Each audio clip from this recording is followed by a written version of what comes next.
let's do that again. Good afternoon. I hope you know how wonderful you look. You look marvelous.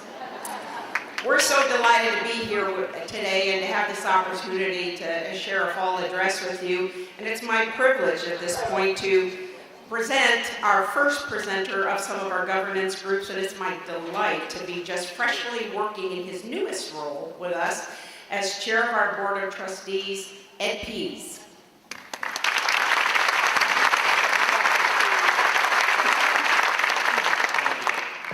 Thank you, Dr. Curtis. On behalf of the ISU Board of Trustees, I bring greetings and best wishes for another positive and productive academic year. The board is acutely aware of the extraordinary effort required to navigate the challenges facing higher education today. But we are just as aware of the extraordinary work done, especially in the last several years, by our faculty, our staff, and our students to meet those challenges, moving beyond coping into genuine and exemplary thriving. Providing focus to the work of the board is the strategic plan of the university, which in the case of Indiana State is not simply a document, but a continuously evolving statement of who we are, what we aspire to be, and how we intend to get there. And while the board is the statutorily required ultimate ISU decision maker, we're enthusiastically committed to sharing the governance of the university with its many components and the people who comprise them, to assure that decisions are thoroughly informed and properly taken through processes that assure both. We look forward to the adjustments to the plan being recommended by the campus even now. And we remain very optimistic about the future of Indiana State University under the leadership of President Curtis and her extraordinarily talented team. That combination is especially important in these times when university presidents are expected more and more to interact with and respond to external audiences. It requires a president who can clearly, concisely, and passionately tell our story to legislators, alumni, donors, families, and friends, and who can do so because she's backed up by a strong team of campus academic and administrative leaders who keep the campus operating as it should, fulfilling its mission with the same passion that she extols to others.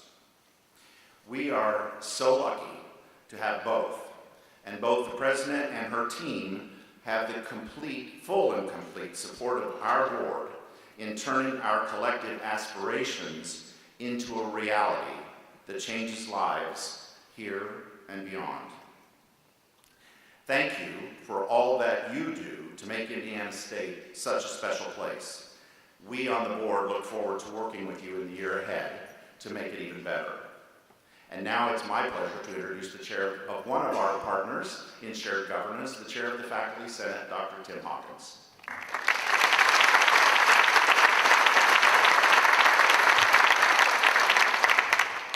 Good afternoon, everyone. It is my honor and pleasure to bring greetings to you on behalf of faculty governance and add my voice of welcome to this fall address. This day has long been an important milestone representing the symbolic start to the academic year. I'm glad the weather has finally decided to cooperate and give us appropriately seasonal temperatures. Appreciate in particular the opportunity to stand here as a representative of the hundreds of colleagues of mine who make up the faculty body of ISU. Your dedication to teaching, scholarship, and creativity is what enables the institution to carry out its fundamental mission to create, foster, and disseminate knowledge among our students, our local community, and the wider society. We'd like to acknowledge that this is President Curtis's first fall address. So this is an important milestone in her own tenure. What this means for her presentation today is an open question. My guess is there's going to be a lot fewer charts and graphs than we're used to.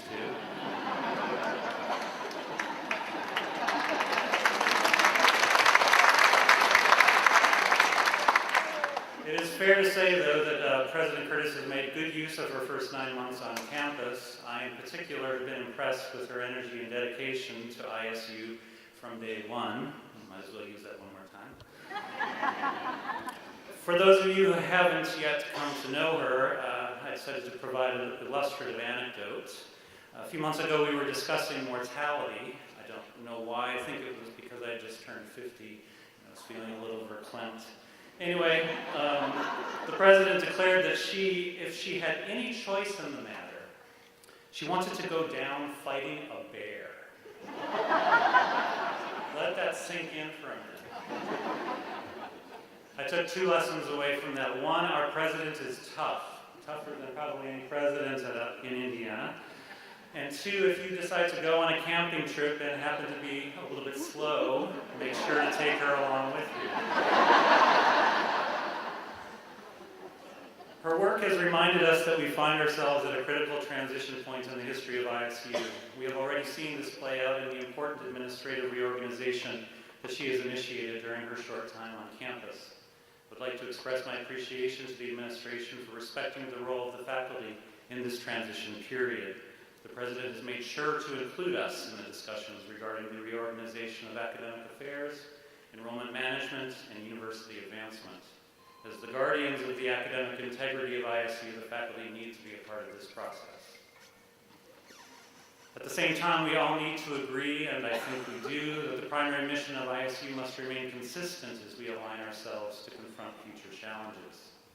My time in faculty governance has convinced me that the faculty remains committed to serving alongside the administration, staff, and students to advance the mission of the university. One of the things that makes academia unique is that through our collective action, we can shape our own work and learning environment. So long as we embrace this power, we will have good reason to welcome the potential inherent in every September as we gather together with our community members, the students, staff, and administration of ISU, and to celebrate the beginning of another new academic year. Thank you.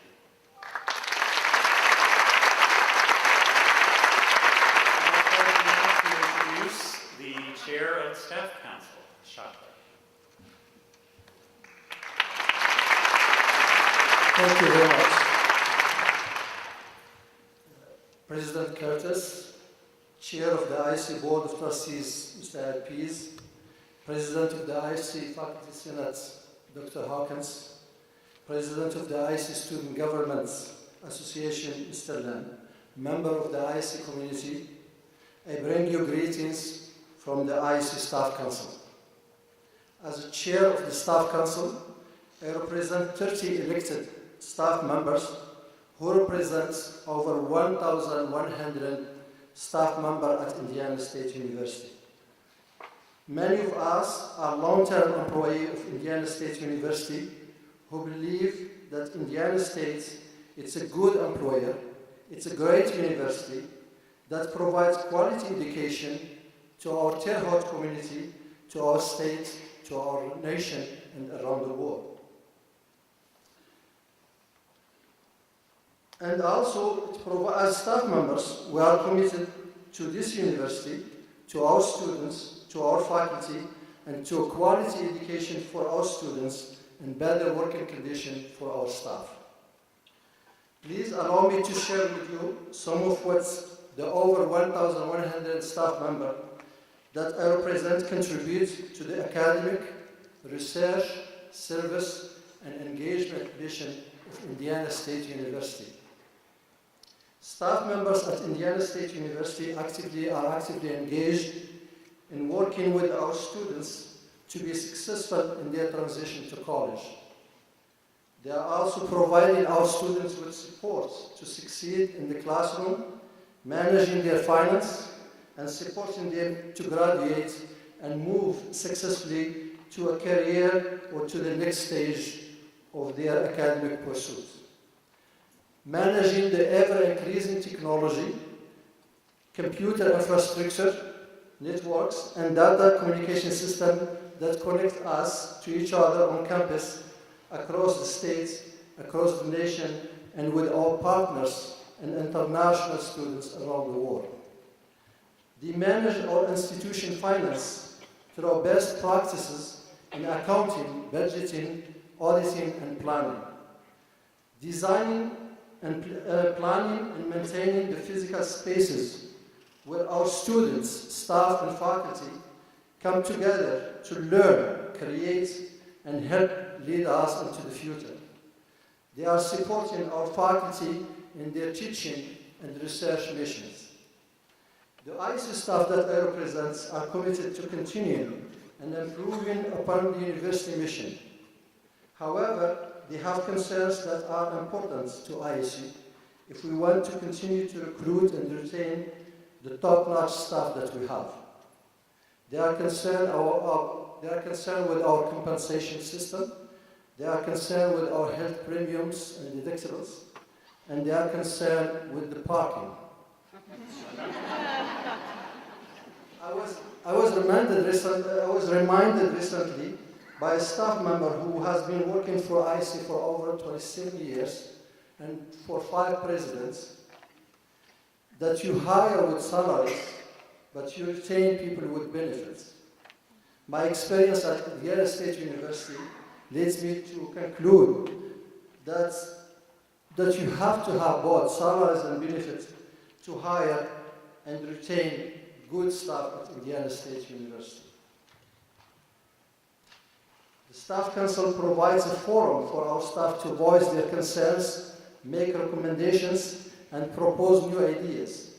We work very closely with the university administration to address the issues and develop best solutions for the majority. Great things happen when we focus our efforts, and one of our focus is to support the mission and strategic vision of the university and to support our staff to develop professionally and to provide them with engagement opportunities that suited their needs and interests. I would like to thank President Curtis and her administrative team for doing a lot of work and her collaborative engagement with students, staff, and faculty across the campus as we work to move the university forward. When various groups are kept in the loop and understand the developments that occur within the university, and they are invited to participate as true partners, the institution prospers. I appreciate President Curtis and Provost Vicaris providing the Staff Council with opportunities to be part of the shared governance at our university. I thank you for providing this opportunity to share my thoughts on behalf of the Staff Council. And with that, I would like to welcome Stephen Lamps, the President of Student Association at Indiana State University.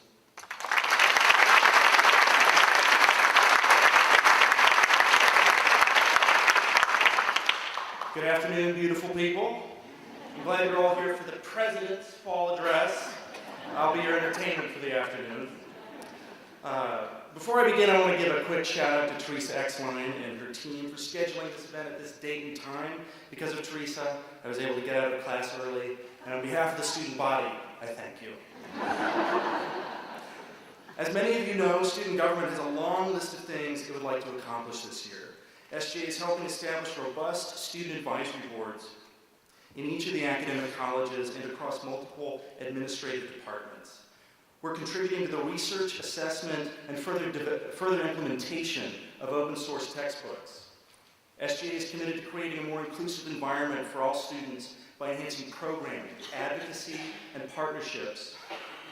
We're developing a rewards program for student organizations so that the 275 plus student awards can thrive and provide their members with a more vibrant student experience. But we are committed to the work we're doing. We have a lot to work on. We're committed to getting it done. And I'm confident that at the end of our administration, at the end of the academic year, we'll be able to achieve those goals because our students deserve it. For those of you familiar with our to-do list this year, you know that what I just introduced is not a full list of our objectives. By far, our most groundbreaking initiative is finding creative and sustainable ways to meet the mental health challenges our students experience on a daily basis. The issues our university faces in regards to mental health are not unique. University counseling centers across the country experience long waiting periods for students to get an appointment. They all experience an annual increase in demand for mental health services, and crisis appointments are on the rise everywhere you look. On our own campus, we've seen a 92% increase in the demand for mental health services over the past 10 years. Our counseling center has a 5 to 6 week waiting period for students to get an appointment. Crisis appointments are at an all-time high, with 298 of these cases occurring last academic year. Student government is in the final stages of drafting a proposal to the campus that we believe will begin to address these challenges. That report will be sent out later this semester. And if implemented properly, our waiting periods will shorten, crisis appointments will stop growing at the same rate they are now, and we will be able to handle the increase in demand for mental health services. Our students will have access to the health care they need. Our students face real challenges: food insecurities, housing insecurities, mental health and wellness, financial well-being. And our approach is a game changer, a once-in-a-generation opportunity for student government to make a landmark impact. This is our dream, and we have every intention of doing whatever it takes to make that dream a reality. We look forward to working with President Curtis and the numerous offices and partners on campus to accomplish this and build a better future for our students. I want to thank you all for your continued support. Have a wonderful afternoon, and stay beautiful.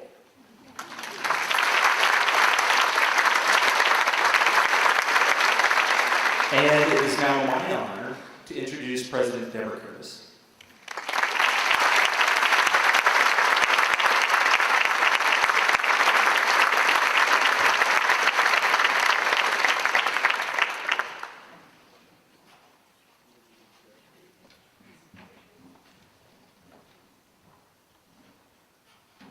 Don't we have magnificent leadership in our governance units? Would you help me thank them again?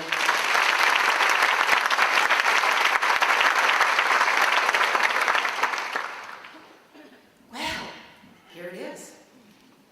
And the good news is, in just about 2.5 hours, it'll be done. Yay! Remember, my marker taught classes for 3 hours at a time. Anything under 3 hours is brief. I want you to remember that. Seriously, and really most importantly right now for us. And there it is. This is celebration time. This is a very important celebration time for us at Indiana State University. Your work on this campus over the past several years, including about the last decade, has been significant. When we talk about making an impact in this long history of this institution, you have done that. And today is about celebration. We want to continue the spirit of celebration throughout everything we do, because we need to take time to say, well done. We got that job done. Now let's keep going. Let's keep pushing forward. Your energy, your enthusiasm, your hard work has gotten us to where we are today, and it's all good news. Last 10 years, the significant enrollment growth has taken place on this campus, and about which we can be so very proud. That means we are inviting more students into the opportunity that I so greatly appreciated. I won't tell you how many decades ago now. I want to say to Tim, though, before I go much further, when I'm 50, I'm going to go consult with you and see how it went. So I'm going to count on you for that. Back to this topic. This is key for this institution because it matters to this state. Indiana State University has a distinctive role in the state of Indiana, and I will tell you, since I arrived in January, I've been out saying that with the assistance of my colleagues on the senior leadership team. But today, we're going to talk about what I need help with. I need all of us out there talking about the distinctiveness of Indiana State University. And in a few moments, you're going to hear me describe how we're going to ask others to engage. We have 100,000 living alumni that we're going to ask to engage with us in talking about the distinctiveness of Indiana State University. It's in our DNA. It's student-focused. This slide tells us that more and more students are now being invited in and have that opportunity to experience what that means.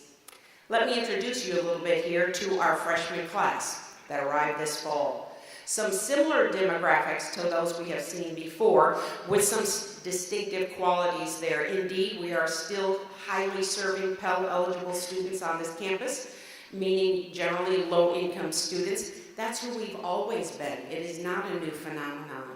We're as well inviting in first-generation students, and I proudly raise my hand every time and talk about that. One of the very important experiences I had this spring at commencement is the thrill to see those students come across the stage with their first-generation stoles. I haven't seen that at other institutions. It's a significant visual reminder for us about who we serve and how important this mission is to this state, to this country. 21st century scholars are still very strong in our presence. As a matter of fact, as we were able to share some of our data with the Indiana Commission on Higher Education, oh boy, the start of our budget presentation season, we were able to share that we have more 21st century scholars on our campus than any of the other institutions in the state, public institutions in the state. That's important not only to be proud of, but also to say we better be the best at it. So we're going to be talking about what does that roadmap look like as we move forward. And then 35% minority and diverse campus. So significant. That means we invite students from all kinds of backgrounds, from all kinds of communities, from all kinds of families to come together here on our campus and in our online programs and throughout any kind of off-campus opportunities to engage in the work that helps move them forward in their lives. It brings challenges because it means sometimes some students find themselves in a setting they've not been in before. But this institution is committed to saying, that's our role, that's our mission, and we want to engage in that work. So we're very proud to say on a regular basis in Indianapolis and wherever else we go to visit, Indiana State University is the state of Indiana's university. We're still at that very high 78% of students who come to us from Indiana, and I tell legislators and policymakers, they stay in Indiana, and they raise their families in Indiana, contribute to the economy of Indiana, and many times retire here, at least for half of the year. So it's a real significant mission for this institution, and no one in the state compares to those kind of statistics. So who are our students? Who are the students that we're welcoming in? So our enrollment growth has included a variety of variables. One of those that I think is important to note is 31% of those students that came in as freshmen have a 3.5 or better GPA. We have a growing honors college. We're incredibly proud of that. Students are making a choice to come to Indiana State where they likely could choose any institution they want to. I want to share a personal story of a parent who walked up to me at our golf outing this summer for the President's Scholars, and he said, Deborah, I want to let you know my daughter's coming to Indiana State this fall as a freshman. She was accepted to multiple, I call them our big cousins in the state, institutions, but when we visited and we left, she said, that's where I'm going. And her dad said, well, what made you decide that? She said, they made me feel like they wanted me to be there. That's who we are. And that's the experience students engage in when they're here. And that's what I'm lifting up. So you're going to hear me saying, as we get further into these slides, talking about, we have indeed chased a lot of quantitative data. And you know what? We needed to be doing that at that time. That is what we needed to do. Now it's time to infuse some qualitative data. So you're going to see several opportunities where we're going to share some video with you. And we're doing this when we're out around the state, or as we go forward meeting with alumni to let them see the faces of the people that this institution has impacted and what they have to say about their experiences here. Average high school GPA, 3.17. Honors college, 1,000 plus. That's quite a wonderful transition for us at Indiana State. Now I'm making sure I'm not double clicking.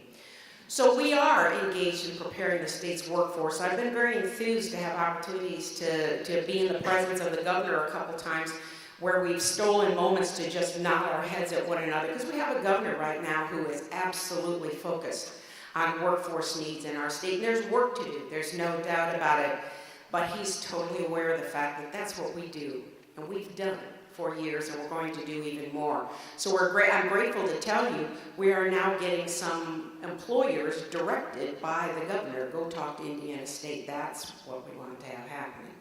And that's how we're going to respond to the needs of the state.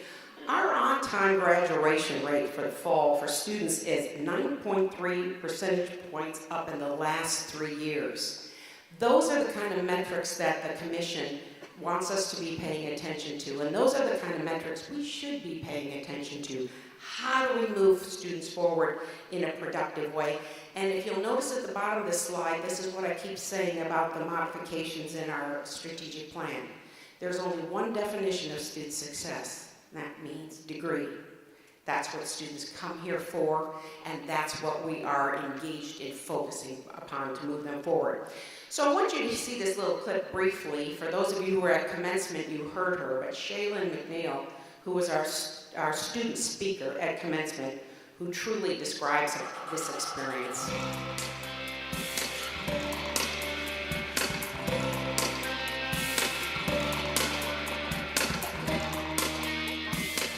To my fellow graduates, we have made Indiana State our home for the past 4 years, and those years were not always easy. ISU has not only challenged us, it has shaped us into more than just educated individuals. For me, college wasn't just a place to go to class. It was a place where I had a daily self-reflecting battle of who I was and who I wanted to become. Being able to become a part of many diverse groups and soak up so much knowledge has been a blessing. To the professors that are passionate in what they do, thank you. We have noticed your efforts, and you have helped us more than you truly know. Indiana State University has opened my eyes to different opportunities and possibilities that I never thought I would have.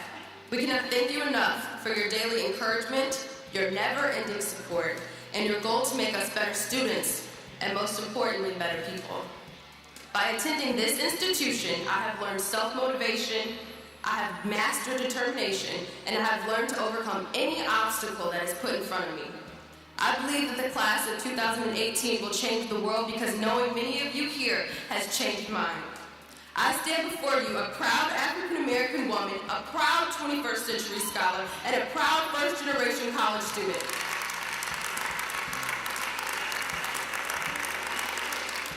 Someone recently asked me in an interview, set questions, when's the last time you had goosebumps? There it is, right? There it is, right there. So being able to stand, I did stand in front of the Commission on Higher Education and do my initial presentation for budget requests, I was so honored to inherit the opportunity to tell them Indiana State University has met all of our performance funding measures. Give yourself a round of applause, please.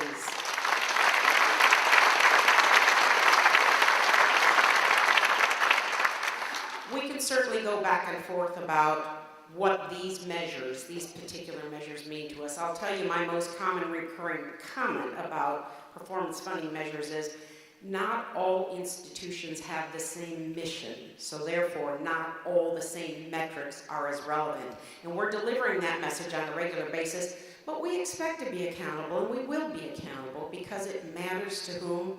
Our students. Those are the beneficiaries of our ability to move them forward in their progress towards achieving their goal of earning a college education. So degree completion is up 34%.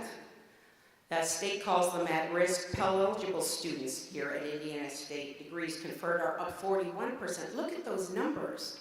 They're phenomenal.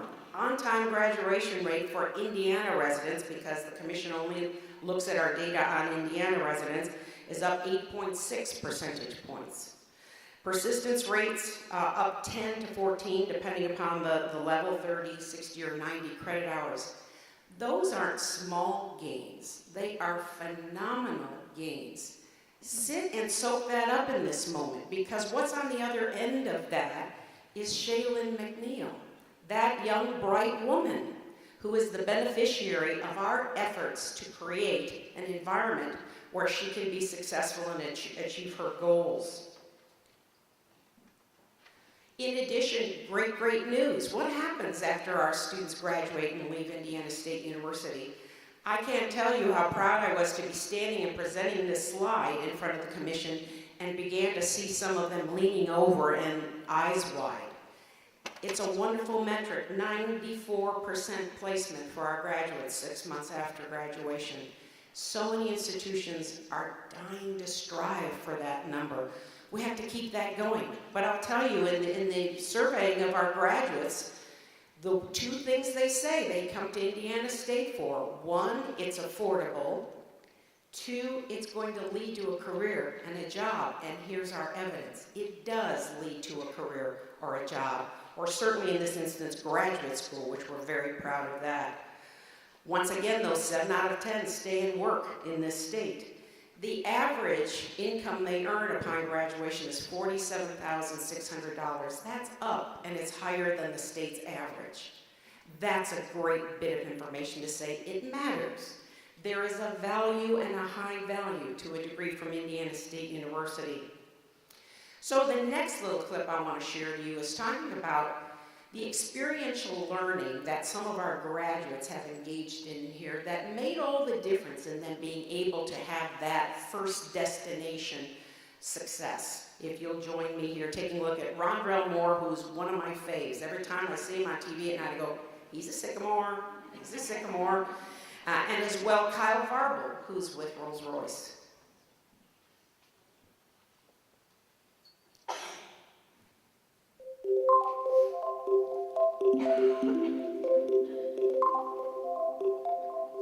My start happened at Indiana State University. I learned all the ins and outs of video, all the ins and outs of broadcasting, how the camera works, how television works, how to communicate with all types of people. Writing was a very, very important part of the process, and I can honestly say I would not be the writer that I am had I not had those journalism courses. Through the Networks program, not only did we have weekly seminars, we would talk about public speaking, another would be networking, another would be interviewing. I was also fortunate to travel abroad for 8 weeks in Europe and was able to go to the Czech Republic, Poland, Hungary, the UK, Italy, so quite a bit of international travel. Working here at Rolls-Royce is incredibly interesting. What we're doing every day literally is defying physics. Indiana State University, along with the Networks program, gave me the skills and development that I needed to become successful. By September my senior year, I was incredibly fortunate where I'd already secured full-time employment here at Rolls-Royce 6 or 7 months ahead of graduation. I was able to get a lot of international experience, community service, and professional development along the way. Definitely helped prepare me and excel me to where I am now.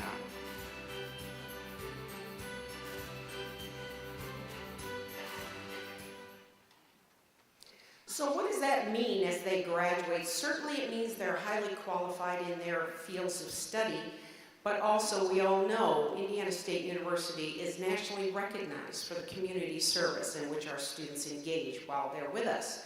And what that translates into is who they are when they leave us and go out into their communities and how they engage in their communities. They learn that here. And I'm going to in a moment say something about how that's modeled for them as well.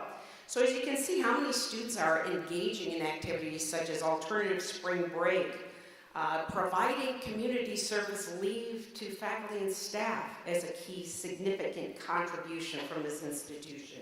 All of the hours of service throughout the community. You look at that last bullet, nearly 1 million hours of course-based community service.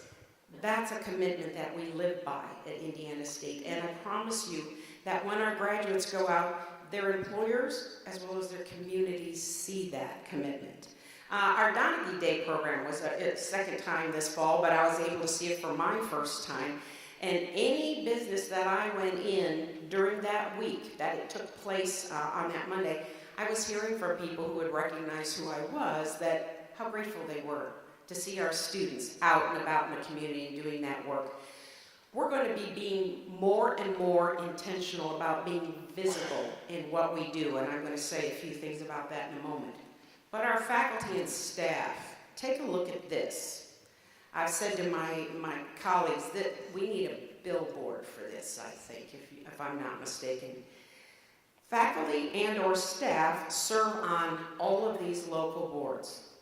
So Indiana State University is present in all of those community-based opportunities, and I'm going to imagine there may even be more than we have up here. This doesn't even take into account that the work people do in their churches or in their other community endeavors that may not be necessarily recorded in our database.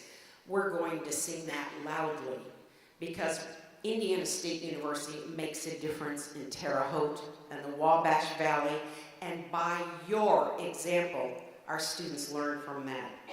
Thank you so much for that. We've got a clip here. Dylan Stoltz talking a little bit about the ISU Dance Marathon and what a number they hit this year. Once again, shortly after that event, I was outside of Indianapolis at an event where folks unconnected to Indiana State University were raving about the dollars that were raised through the ISU Dance Marathon for Riley Children's Hospital, and a little bit about our Timmy Global Health Program collaboration as well.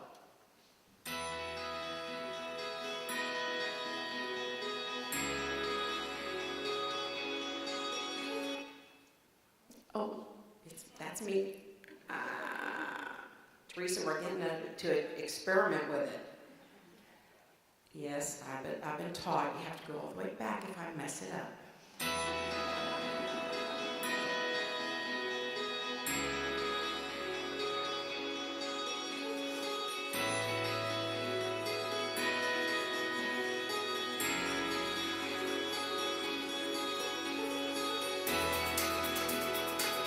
Indiana State University Dance Marathon is part of the Children's Miracle Network Dance Marathon program. And our signature event is a dance marathon in the spring where students dance for 8 or more hours in honor of the kids at Riley Hospital for Children.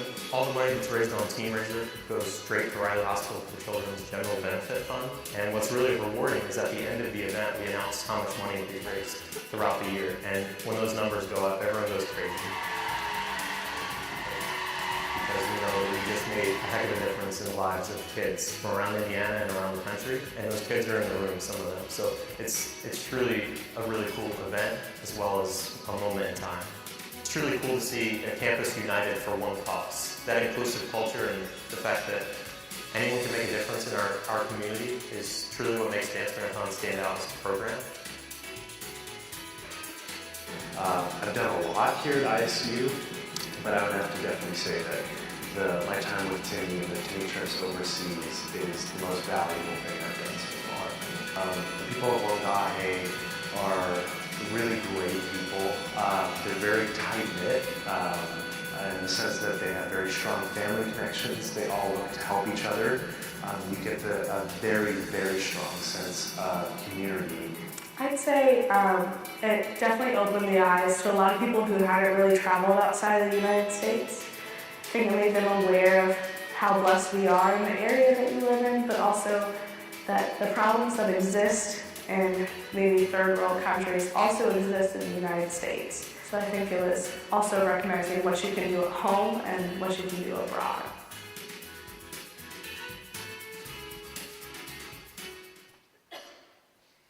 So it's really important at this time for me to get to some of the pieces that talk about the value of an education at Indiana State University.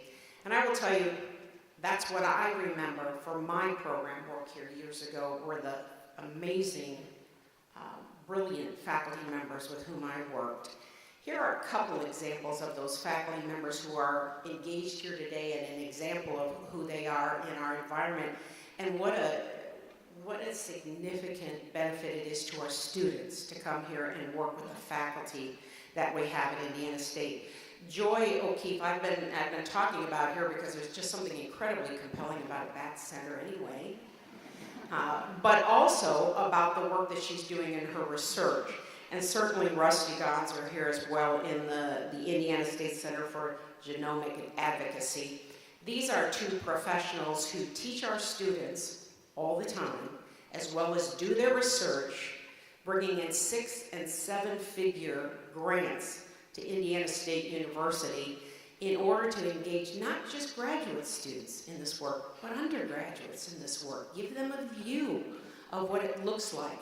And we're fortunate that we get the opportunity to have faculty who make a choice to be at Indiana State like these folks, because They not only get to do their research and are supported, but they get to teach too. Now, that's a significant piece for me to say, because I try to help others understand that. They get to teach.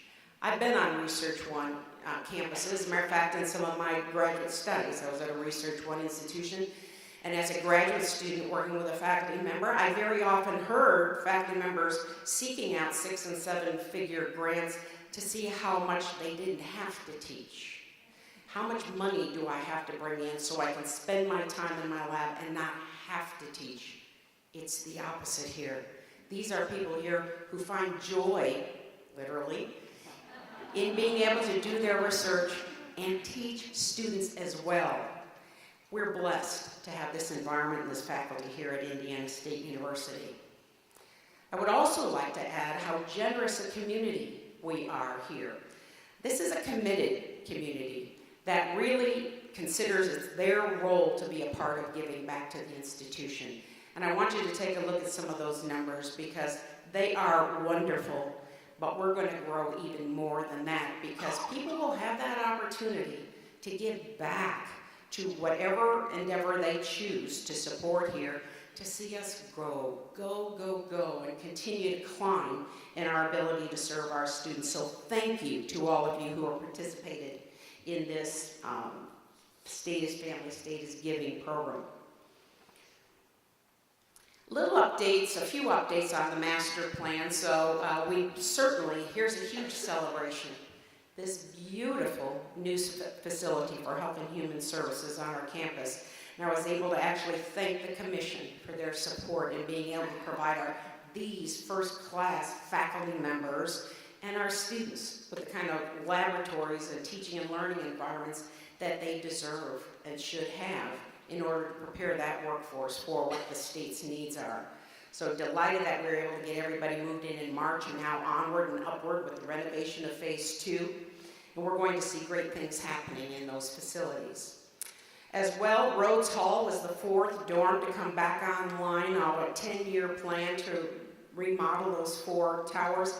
And I'll tell you, when they took me on the little tour, because in my former life I was responsible for housing and always used to hold on to my chair and desk when move-in came, wasn't that they weren't cared for facilities, they were just old. So I was waiting for parents to say, really? I said, I'm going in here and I'm going to look at this facility like I'm a parent moving my student in on the first day. And my colleague said, okay. And I went in and went, wow. If you've not been in those towers, go in and see it. And it's not just when you walk in. Going up into those floors and seeing the living and the learning spaces available to our students, it's just really wonderful. So proud. So for my colleagues who are responsible for housing, you haven't earned it with the tough things I went through having to defend old, dilapidated facilities. I'm glad they have the opportunity to be proud of where we are with these facilities. Fine Arts Building is under construction. As a matter of fact, they're driving piles, is that what it is? Driving? Anyway, they're getting it done with an intention to reopen next year in time for the fall semester. There's so many beautiful qualities of that building originally, and what I'm delighted to see Indiana State University does so well, because we walk through mid-demolition time in the spring, is we're going to retain some of those beautiful features, but turn it into the teaching and learning space that we need for our students and our faculty at this time. So stay tuned. We'll certainly celebrate that when we have that opportunity to move back in. A little bit, once again, in between all those beautiful dorms is a dining facility that, to tell you the truth, when I walked through, I thought, wow, this is pretty good. Not good enough for Indiana State. So we're undergoing a $16 million renovation of Sycamore Dining in collaboration with our colleagues at Sodexo, to whom we're very grateful for doing this with us. This is going to be a state-of-the-art living and dining experience for students, so that is underway as well. Then the project that seems to just go on and on, doesn't it? But good news. I said, couldn't we just park some dumpsters outside there just just so that we can have them there. Well, we're about there. Of course, we found ourselves in an environment in the economy where as we went out to bid, steel prices had gone through the roof. And we know that there are pluses and there are cons to a booming economy. So we're rebidding it. As a matter of fact, this week we'll be doing that. And we expect to open those bids and start moving forward in earnest in October. But we have been engaged in doing some of the asbestos abatement in there already, pulled out the kitchen. So some of those pieces are already moving forward. But stay tuned. We have, of course, and you see here in this design at the bottom, the redesigned look. I think it's not what we saw to begin with, but I think what you're going to see as we look at that facade going around the building, it's going to have a metallic look to it that will change in different settings, whether it's sunny or cloudy. It's going to have some appearance of movement to it, and I'm really excited about the look of that. Plus, we're enhancing that entrance so that it really looks like you've arrived somewhere. That's not where it stops. We still are able to retain some of the interior modifications that we had hoped to do to begin with. So stay tuned. We're going to be really happy to move into a newly refreshed building that we don't have to use baling wire and Band-Aids to keep the systems running. That'll be very excited. I know, I'm looking out at Jim Jansen out there. He says, yeah, that would be good. Very exciting thing coming up, but it's days away. Starbucks, yes, you can cheer now. Coming to a campus not only near you, the one you live on. So some of folks are being invited in to kind of kick the tires on it, and then we're going to move forward with that opportunity to be there. I'm going to imagine, I'm great at predictions, we're going to be seeing each other a lot there, right? Do you think? I'm pretty sure we will be. Then one of my requests in the budget request to the commission, it was the main request, was we've asked them for $18.4 million for our next renovation opportunity, which would be Dreiser Hall. And let me talk about how we've described the significance of this building. And by the way, when the commission was visiting us here this summer for their meetings, our colleagues took them on a tour of the building to point out, first of all, some of the tremendous accessibility challenges we have. I learned it firsthand when I came in. You better go in the right door to go to the place you think you're going to. Otherwise, you're going to spend some time walking around outside finding the way in. So that is a significant challenge for us. But also, I wanted to lift up that this is the epicenter of the future of our strategic enrollment management. Couple of pieces. That student video facility is in there. Our Sycamore video folks were here today, and we're very excited about that opportunity to enhance that. The yearbook is over there now.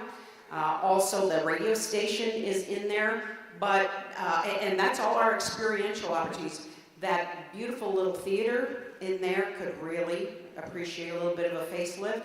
But as well, our distance education classrooms are in that building. So what I've described that to them as saying, when there are 700,000 Hoosiers with some college and no degree out there, there's a role for Indiana State in meeting those needs. And what I suggested was distance education is going to be a key piece for us. So we would very much appreciate the opportunity to create a state-of-the-art environment to reach Hoosiers and invite them into an Indiana State University experience. So stay tuned.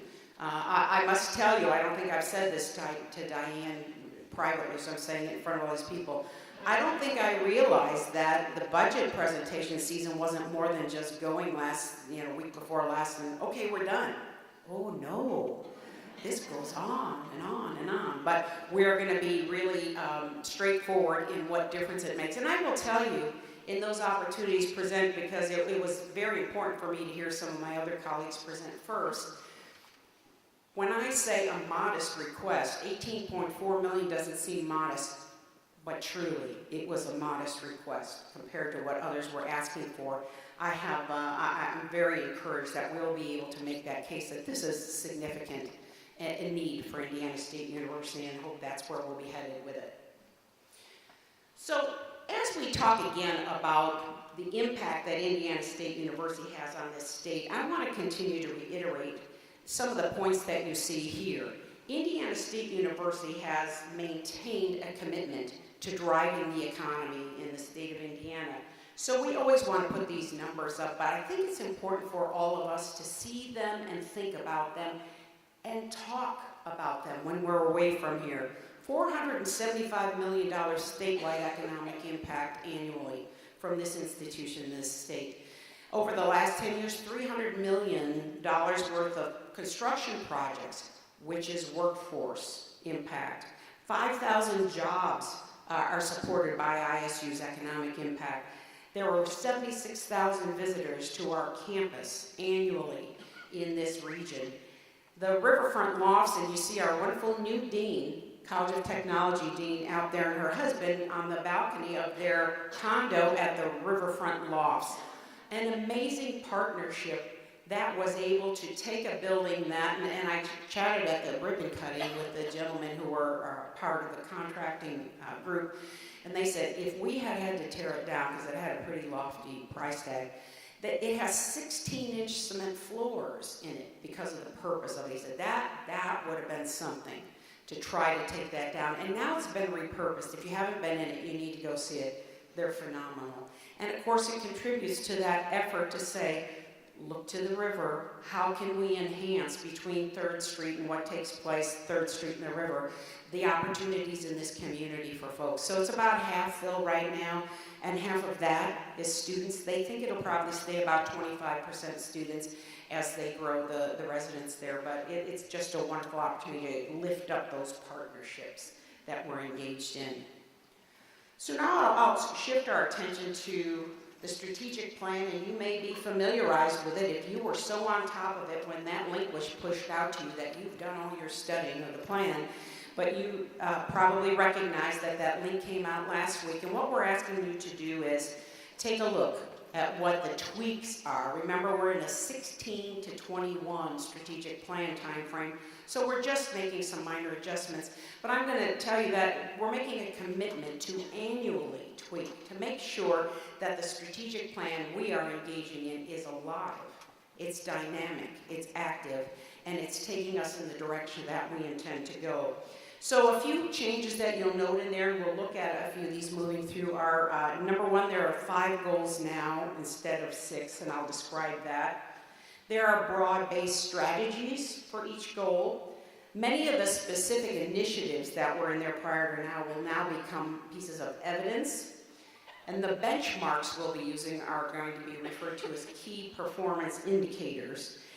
And as I mentioned to begin, they're going to include both qualitative and quantitative to put a face to what this means to be moving us forward. We're going to review annually, and we'll provide, we ask you to provide your feedback by October 4th. So please get in there, click on the link. There's an opportunity for you to provide comments. Keeping in mind, we are not turning it upside down.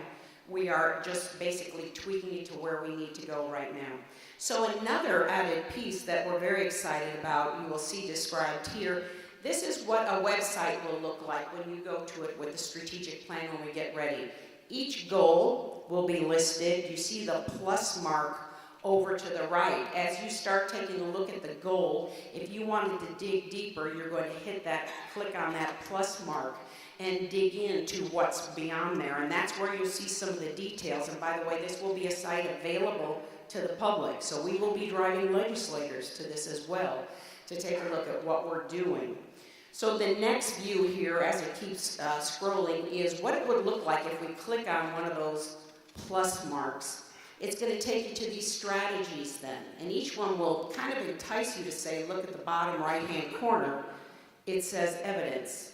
So you can actually click on those evidence links, and it will give you more detail about how we're accomplishing what our goals are through these strategies. I think it's going to be very useful for us, not only to stay on top of where we are and put out the information, but also invite others in to see what we're doing and how we're doing that and how we're holding ourselves accountable to metrics. I've got to say a huge, huge thank you to Monica Love. She is the one who has been diligently working on putting this up into this model, and as it goes live, I'm very grateful to her for that work. So goal 1, as we take a look, student success and degree completion. Student success, remember, equals degree. And we're going to going to continually reiterate that. That's our goal when students come in, is that they cross the stage. You notice the chorus of trumpets insert down here. It's going to be on every one of these slides, and I want us to be using that wonderful piece of art on this campus to keep reminding us it takes all of our voices, all of our input to be able to move forward in achieving the goals that we have for this institution. So every time you see that sculpture, I want you to think about, you are one of those voices. Our alumni are part of those voices. So student success equals degree completion. Goal 2, high impact academic programs and built upon experiential. I want to point out here as we're going through here, you're going to see this in a second, that we collapsed. How do we end up with 5 instead of 6? We took 4 and 2 and combined them into this one. And the key piece for this is, how do we make sure that we have the opportunity to do the outreach we need to? The state's economy is depending upon it. So this is that description of taking 4, which is distinctive programs and experiences, and 2, and experiential learning, career readiness, and combining them into that second goal now, so that we're able to facilitate the curricular changes that go along with those endeavors. Also expanding internship opportunities. We're growing our outreach to partnerships, and by the way, when I mentioned earlier that reference to the governor, Greg Good and I were at an event with the governor where we were once again reiterating who we are, what we do, and what's distinctive about Indiana State. And later on in the social part of this event, Alice in Transmission representative walked up to us and said, the governor said I should come over and talk to you. They're looking for a partnership, and exactly what we were talking about. That experiential learning opportunity for our students, but a partnership that enhances both our ability to prepare students, but also that business or agency's ability to, first of all, help get a look-see at who's coming out of Indiana State University, help bring them into their environment, perhaps get a chance to hire them, but it'll grow bigger than that. One of the examples is Allison Fell in University Advancement has done a wonderful job connecting us with FedEx. And she has brought to the table this opportunity to engage. FedEx is on the hunt for pilots. And on a little aside, I can't tell you how many times I'm in different parts of the state where people don't realize Indiana State University has an aviation program. Once again, the need to turn up the volume on that, but FedEx knows, and they want to be engaged with us. That relationship through Allison's tutoring has also grown beyond interns being involved. They're interested now in providing us with some resources and perhaps some naming opportunities. These are the relationships that will enhance who we are and who we become, and we're going to grow those. So as faculty, and I know faculty have their own connections into industry, let us help provide the back of the house work for you, and let's grow those relationships for the benefit of our students. I will tell you, it's an ambitious goal, but I would like to still be president of Indiana State University when I can say every graduate of Indiana State has had an experiential learning experience through an internship. I'd love to put that out there. We have many places where we do right now. You know, I'm out of teacher education. Every teacher education student has an internship. That's called student teaching. But we can also grow those relationships with those school corporations with whom we work to provide those student teaching placements. Then what are their needs for growth in their staff? How can we provide the professional development? And all of you can make that kind of connection or share with us the connections you have to enhance our opportunity to provide our students with internships. So then goal 3 is community engagement, effective partnerships. Language is still similar, but let's take a look at some examples of that. This campus is tremendously engaged with United Way through participation. And I know we're in that process right now, and I ask you to continue to be a part of that. You've probably heard presentations on how the United Way is shifting their focus. And we want to be able to support them in doing that. It has tremendous potential for community impact in the Wabash Valley, so we're happy to be supportive, and this campus has a very long history of being supportive. As well as part of the sesquicentennial celebration, We're launching the opportunity to build our third Habitat for Humanity home. Construction would be next year, so between now and then we're going to be fundraising in order to make that happen. And it's not just fundraising, as you well know. We're going to be engaging with relationships in the community to get in-kind help to be able to move that project forward. You can see that the family that's been selected is a working mom with 3 children, one 15-year-old and 12-year-old twins. As a middle-level educator, I just say, God bless her. She's got 3 of them all at once in that age range. So please join us in being able to lift up our voices about how we can bring this to fruition. Yet one more example of the amazing community engagement of this campus. Goal 4 is one goal that we renamed, primarily renamed, but added some pieces to. And I think this title for this goal really speaks to what we're talking about the next steps for Indiana State. University vitality and momentum. How do we engage in, we've been talking about since I came, the next step, write the next chapter, go to the next step. What is that? Well, these are the strategies we're talking about that will engage us in the opportunity to do that. One of those pieces under Provost LaCar's leadership is going to be rethinking the strategic enrollment management efforts and creating a plan. Because we've done well at growing headcount at Indiana State University, and now it's time to take a look in a more sophisticated way, and this is where we need faculty participation, to take a look at how do we shape the admissions process based upon those students who have been successful at Indiana State University in the past and have a much more robust set of variables through which we admit students to Indiana State University. As well, sometimes students aren't ready for that opportunity, so I want to thank Linda Mall and her staff who are now talking with Ivy Tech. How do we perhaps start thinking about something like a dual admissions program where students can picture the t-shirt, Ivy Tech, Indiana State, right there, Venn diagram, more creative people than I will design it apparently. But that student is admitted to say, yes, you go to Ivy Tech and stay on this path and be successful. We'll co-advise while you're there, so you're moving through, and we will make that transition to Indiana State as smooth as possible for you to be successful as you move on. That's the next chapter of what we're talking about, our vitality and momentum. A key piece, so excited to put this one up.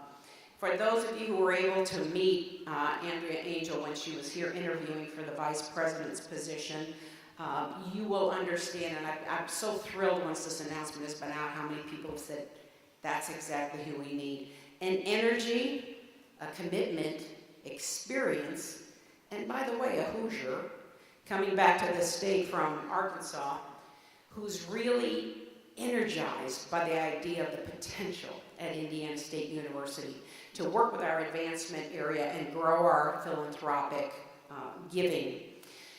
We've talked about those 3 legs of the stool. Tuition and fees, we need to keep it as affordable as possible. Appropriations, we're going to do our best to thank the state and be accountable, but it's likely not to be going up. Philanthropy is where we can find the support to help move our agenda forward for this great institution. And Andrea is coming online with us middle of November to do that. I cannot miss this opportunity in front of a large audience, not to say how very grateful I have been to Doug Smith, who's spent the last several months with us, came 4 days after I arrived, so I was told him I was far more experienced than he at Indiana State. But I don't know how we could have made the reorganization plans we have in this time to be able to attract a high-quality candidate to this vice presidency without his support. Will you join me in thanking him right now, please?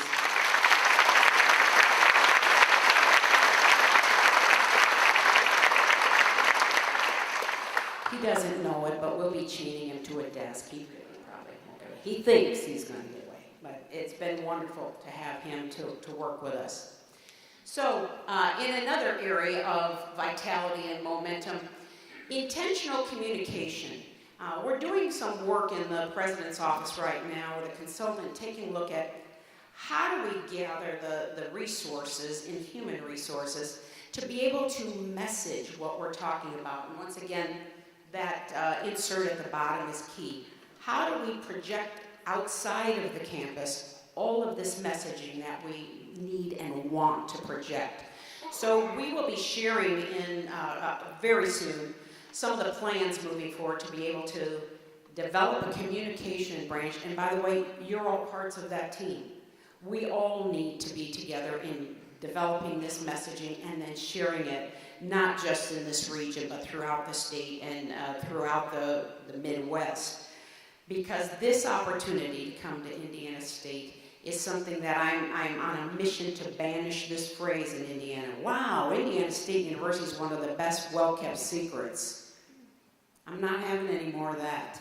And I need your help with that to be able to move us forward and lift that up. So please join us in that. Advocacy starts at home, and that's a key piece. Indiana State's mission is too distinctive to the state to not have it supported and not have it lifted up. So we know there are changing demographics out there in the college-going population around the country. That's our wheelhouse. Those are the students that we have geared up to serve.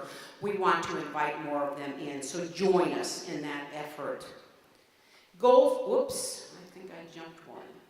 Goal 5, employees, and I think I might have jumped 2. Employee success, it remains as now our 5 instead of our 6th goal.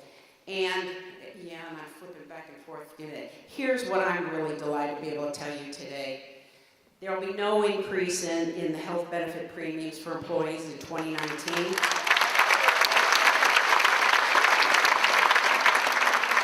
Although we wish it were 10 times this, there will be a 1.5% standard salary increase for all eligible employees meeting or exceeding expectations. And I want to tell you, the only way we could have done this is through some very sound and stable fiscal management.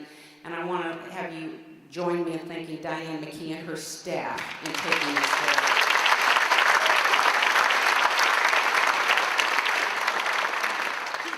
I'm really delighted as a new president to say these things to you. Now keep in mind, there are ebb and flows out there in the economy, as well as we saw a bit of a dip in first-time, full-time freshmen coming to Indiana State this fall. We need to be able to weather that and navigate that as best we can financially. So I want to let you know that we're going to be working on some information coming out in the next few weeks about some of our strategies to be able to do that. The largest piece of that is that Strategic Enrollment Management Council that Provost Licari, with help of currently our interim Associate Vice Provost, but we will be hiring a Vice Provost for this work in the next few months to do this, is to get that more strategic focus on opening the top of the funnel, informed by predictive analytics, who's likely to be successful at Indiana State based upon our prior success in helping students and moving the needle on that, not only in invitation to students, but the yield. Once again, I'm calling for a campus commitment to that. Admission's job is to admit, but actually closing the deal is most often most effectively done by faculty members. Students want to know who they're going to be working with. And I am asking for some faculty champions to raise their hands, being willing to talk with students when we bring them to campus about how significant it is to be at Indiana State and what a difference it makes. Another point that I will bring up that we're proud to lift up are the Inclusive Excellence Award winners for this year. Some of these individuals, and I'll give you a few moments to look through that slide, see who they are here with us today. I'm going to ask them to stand and be recognized right now. Would you please?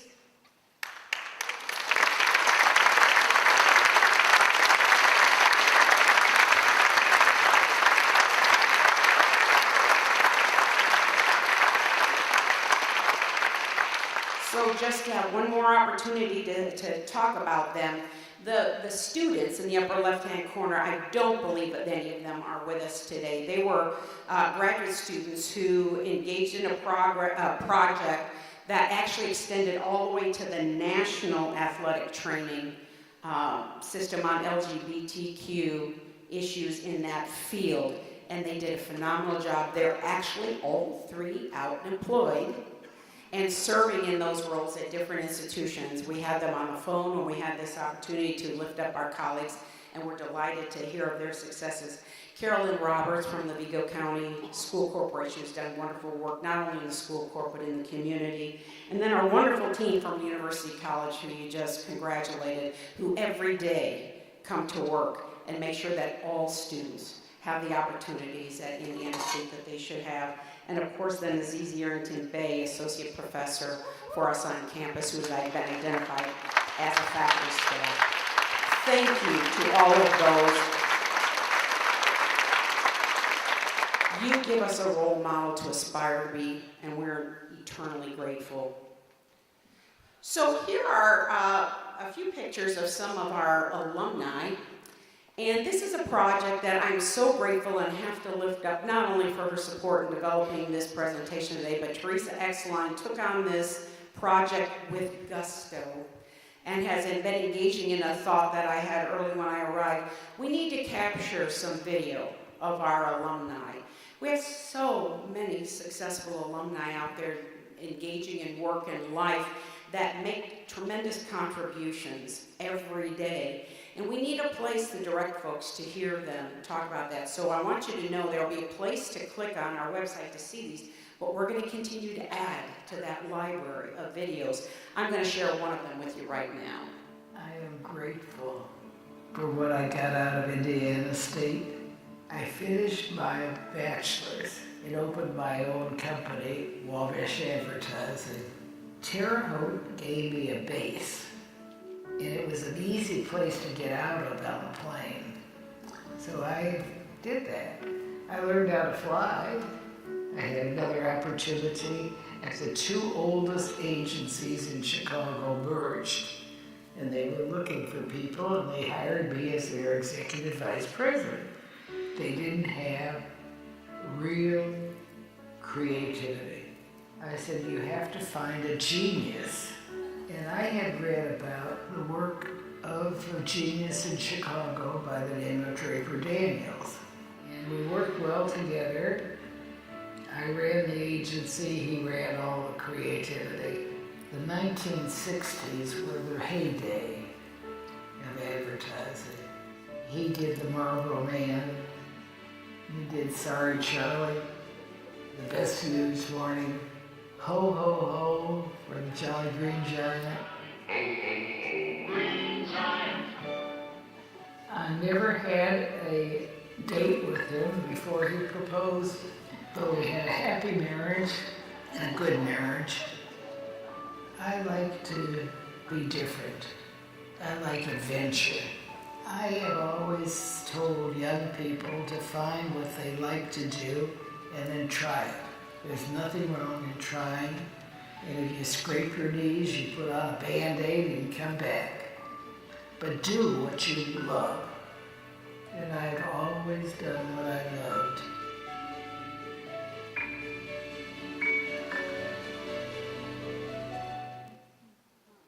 That's Myra Janko Daniels. She's 93 years old. She lives in Naples now, and I have had the privilege to sit in her presence and hear far more stories than that about her time at Indiana State and assure her that's who we still are today. I want you to sit in this moment and accept my congratulations for all the accomplishments of this institution at this time, and get excited with me about where we're going. With what's happening with the dynamic environment in higher ed, Indiana State University has never been better situated than we are now to drive forward those next steps. I'm honored to be on that journey with you. Thank you. Let's go have some refreshments.